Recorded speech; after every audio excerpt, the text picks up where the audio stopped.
შინაგან საქმეთა სამინისტრო აცხადებს, რომ თანაინვესტირების ფონდის ყოფილმა ხელმძღვანელმა გიორგი ბაჩიაშვილმა საქართველოს სომხეთის გავლით ავტომობილის საბარგულით დატოვა. დაკავებულია ერთი პირი, რომელიც შინაგან საქმეთა სამინისტროს ინფორმაციით ბაჩიაშვილს საზღვრის კვეთაში დაეხმარა. წარსულში ნასამართლები 50 წლამდე მამაკაცი 5 მარტს იმ დროს დააკავეს, როცა სარფის გავლით ქვეყნის დატოვებასაც ცდილობდა. პოლიციამ ის სატრანსპორტო საშუალება ამოიღო, რომლის მეშვეობითაც გიორგი ბაჩიაშვილი და ბრალდებული პირი გადაადგილდებოდნენ. სამართალდამცავების მიერ ასევე ამოღებულია კომპიუტერული ტექნიკა, მობილური ტელეფონები, 3800 ამერიკული $, 525 ლარი და 66,000 სომხური დრამი.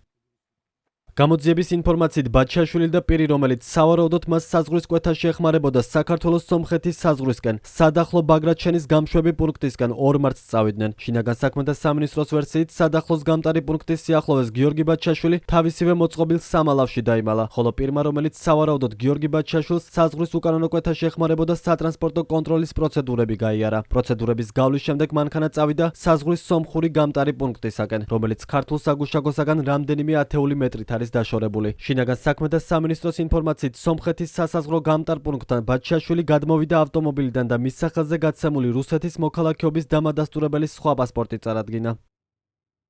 ამოვიდი ეგრე ქვევიდან ამოვიდი, აქ იდგა სადღაც გიორგი, მე ახლა აქ იდგა. შევაჩერე მანქანა, ჩაჯდა ეგრევე უკანა სავარძელში.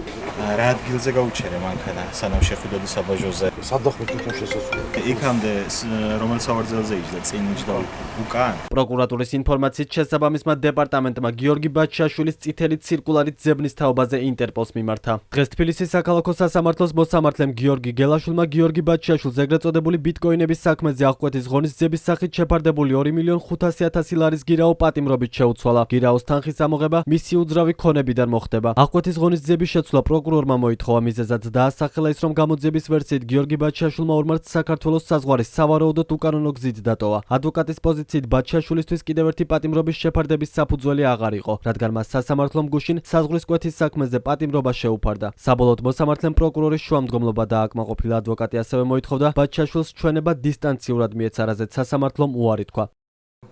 დავაყენეთ დასაბუთებული შუამდგომლობა, რომლითაც ვითხოვდით, რომ გიორგი ბაჩიაშვილი დაკითხულიყო დისტანციურად, მას სურდა, რომ სასამართლოსთვის მიეწოდებინა დეტალური ჩვენება მომხდარი ფაქტის შესახებ და აღსანიშნავია ის გარემოება, რომ ბრალდებულის აღნიშნული უფლება გარანტირებული არის არამხოლოდ შიდა კანონმდებლობით, ანუ არამხოლოდ სისხლის სამართლის საპროცესო კოდექსით, არამედ ევროპული კონვენციით. შესაბამისად, სასამართლოს ჩვენ დეტალურად დავუსაბუთეთ, რატომ იყო ეს მნიშვნელოვანი. აღნიშნული შემდეგ ვითხოვდით ჩვენ მტკიცებულებების ნაწილის გამოქვეყნებას პროცესზე, რაც დაკავშირებული იყო ბრალდებულის გამოკითხვასთან და ამის საპროცესო უფლებაც მას გააჩნია შიდა კანონმდებლობით, ამაზეც გვეთქვა უარი.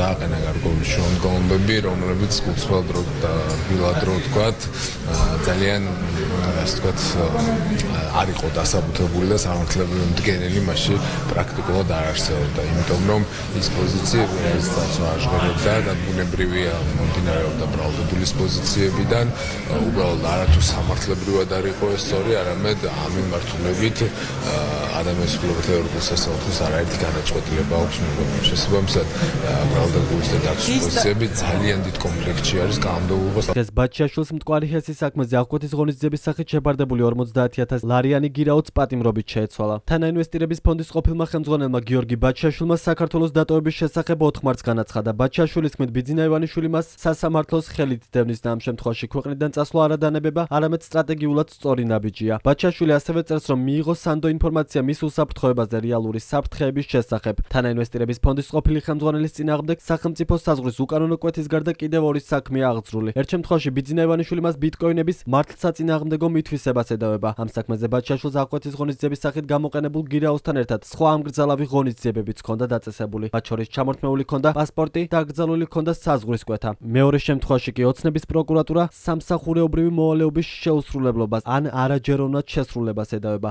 რამაც მძიმე შედეგი გამოიწვია. საქმე ეხება მტკვარი ჰესს.